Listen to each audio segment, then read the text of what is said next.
Hey Nora, this session we are going to learn 4 different types of placement.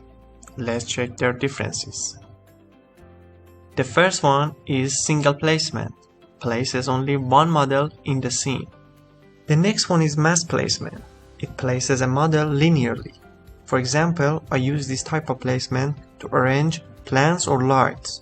I determine the beginning and end of the line with a click. And has settings to randomize the placement of models, which we will examine how they work together.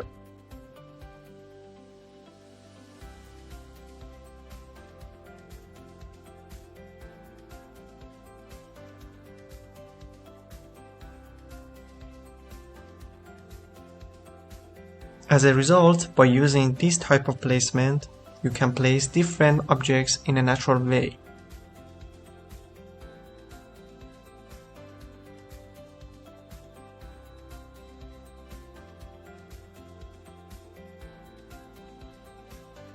Finally, confirm or cancel all changes.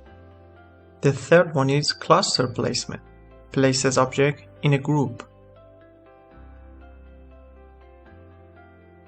And the last option is panes placement, where we place objects in the scene with the brush tool.